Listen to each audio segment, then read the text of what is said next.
Good morning my dear student. আজকে তোমাদের সামনে উপস্থিত হয়েছি মোস্ট ভিভিআই একটা জিনিস এবং খুবই গুরুত্বপূর্ণ জীবনে, সেটা হচ্ছে ফ্রেজাল ভার্ব। এবং প্রত্যেক বছর বর্তমান মাধ্যমিক আসছে এবং এমনকি নতুন যে সিলেবাস 11-12-এর নতুন সিলেবাসে সেটা হচ্ছে অবশ্যই সংযোজন করা হয়েছে। তাই এটা খুব গুরুত্বপূর্ণ প্রত্যেকটা স্টুডেন্টের ক্ষেত্রেই, যারা মাধ্যমিক এবং একাদশ এবং দ্বাদশ শ্রেণীর যারা শিক্ষার্থী আগামী দিনে যারা পরীক্ষা দেবে তারা মনোযোগ দিয়ে দেখবে। আশা করা যায় এর মধ্যে সব কমন থাকবে। বিগত 34 বছরের আশা এই ফ্রেজাল ভার্ব অবশ্যই তোমরা ভালো করে দেখবে এবং তোমাদের যে বন্ধু বান্ধব গুলো আছে প্রত্যেককে শেয়ার করে তাদেরকে হেল্প করবে। ওকে, লেটস স্টার্ট। আমি শুরু করছি এখনই। এই যে 1990 সালে কি দিয়েছিল মাধ্যমিকে, দিয়েছিল তোমার টোটাল হচ্ছে 5টা কোশ্চেন। সেই 5টা কোশ্চেন হচ্ছে কি, ডিপার্ট মানে হচ্ছে প্রস্থান করা, সেট অফ, কামস মানে হচ্ছে আরম্ভ করা, সেট ইন, পোস্টপন মানে স্থগিত রাখা, পুট অফ, পারচার্ভড মানে বিচলিত, সেট ডাউন, অ্যাকসেপ্ট মানে সমর্থন করা, পুট আপ উইথ। এছাড়াও ফ্রেজাল ভার্ব আরেকটা ব্যাপার আছে, ফ্রেজাল ভার্ব করতে গেলে টেন্স অনুযায়ী করতে হয়। তোমরা এর আগে অবশ্যই জানো এগুলো ব্যাপারগুলো। যদি মনে রাখতে হবে, যদি প্রেজেন্ট ফর্মে থাকে সেটাকে প্রেজেন্ট ফর্মেই করতে হবে, কোনো কিছু যোগ করতে হবে না। থার্ড পারসন যদি থাকে সিঙ্গুলার নাম্বার, তার সঙ্গে এস বা এ যুক্ত করতে হবে ফ্রেজাল ভার্বের সঙ্গে। এবং সেটা যদি পাস্ট ফর্মে থাকে সেটাকে অবশ্যই ইডি যোগ করতে হবে বা ভার্বের সেকেন্ড ফর্মে বসিয়েই সেটা ফ্রেজাল ভার্ব অবশ্যই করতে হবে।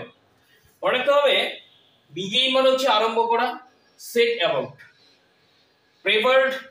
প্রেপার মানে প্রস্তুত করা, মেক আউট, এক্সামিন মানে পরীক্ষা বা তদন্ত করা, লুকিং থ্রু, এক্সামিন। আচ্ছা, সলভ মানে হচ্ছে সমাধান করা, ওয়ার্ক আউট, পাবলিশড অবশ্যই এই যে ইডি যুক্ত আছে, পাস্ট ফর্মে এটা আছে, তাহলে এটা হচ্ছে প্রকাশিত করা, তাহলে ব্রট out, bring out not ব্রট out. এবার আমি তোমাদের 1998 সালে 91 হয়ে গেল, 90-91, এবার হচ্ছে 1998 সালে যেগুলো এসছে সেগুলো অবশ্যই ভালো করে ফলো করবে। কি কি এসে, টলারেট মানে সহ্য করা, দুটো আছে, পুট আপ উইথ বা বিয়ার উইথ, যে কোনো একটা লিখলেই হবে। এবং কিওয়ার্ড মানে হচ্ছে আরোগ্য লাভ করা, কিওয়ার্ড ইডি যোগ করা আছে, এটা পাস্ট ফর্মে আছে, অবশ্যই এটা কি হবে, came round, not come round, came round. ঠিক আছে, ওবে মানে বাধ্য বা মেনে চলা, তাহলে হচ্ছে ক্যারি আউট। আর কি, পোস্টপন মানে স্থগিত রাখা, পুট অফ, কন্টিনিউড এটা হচ্ছে অবশ্যই কি আছে, পাস্ট ফর্মে আছে কন্টিনিউডটা, ধারাবাহিকভাবে, কেপ্ট অন। ঠিক আছে, এরপরে আমি চলে যাব হচ্ছে 1994 এবং 2000, পরপর আসে না মাধ্যমিক, গত 5 বা 10 বছর আগের ঘটনা বলছি, সেগুলো প্রত্যেক বছর দিত না। এখন যেমন প্রত্যেকটা বছর মোটামুটি 2015 পর থেকে প্রত্যেকটা বছরে এগুলো আসছে এবং খুবই গুরুত্বপূর্ণ। 1994 কি এসছে আমি দেখছি এবার। হ্যাঁ, মাধ্যমিক হচ্ছে 1994, সেটা কি কি এসছে, এক্সট্রাক্ট। ঠিক আছে, তাহলে এটা পাস্ট ফর্মে আছে এক্সট্রাক্টটা, তাহলে উৎপাদিত করা বা সমূলে তুলে ফেলা, তাহলে টেকেন আউট। তারপর মনে রাখতে হবে পোস্টপন স্থগিত রাখা, পুট অফ, অমিটেড মানে বর্জন করা বা ত্যাগ করা, লেফট আউট, এসকেপড পলায়ন করা, র্যান অ্যাওয়ে, এটাও পাস্ট ফর্মে আছে, রান অ্যাওয়ে নট, তাহলে কি হবে, র্যান অ্যাওয়ে। আন্ডারস্ট্যান্ড হচ্ছে বুঝতে পারা, মেক আউট। এবার আমি 2000 সালে চলে গেলাম। 2000 সালে এসছে সি মানে দেখা, কল অন, এক্সামিনিং মানে হচ্ছে নিরীক্ষণ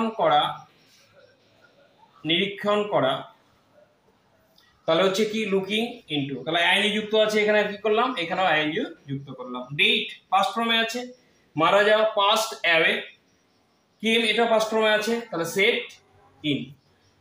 ঠিক আছে, এই পর্যন্ত আজকে আমাদের ছিল। এটা হচ্ছে পার্ট 2 এবং ফ্রেজাল ভার্বের পার্ট 1 এটা, এবং ফ্রেজাল ভার্বের যে পার্ট 2 দেখতে গেলে অবশ্যই এই চ্যানেলগুলো আমার সাবস্ক্রাইব করবে এবং শেয়ার করবে, তাহলে ভিডিও পোস্ট করার সঙ্গে সঙ্গে যাতে তোমরা পাও সেই। এবং আরেকটা ব্যাপার, প্রত্যেকটা বন্ধুকে এগুলো পাঠাবে তাদের হেল্পের জন্য। ধন্যবাদ আমার এই ভিডিওটি দেখার জন্য।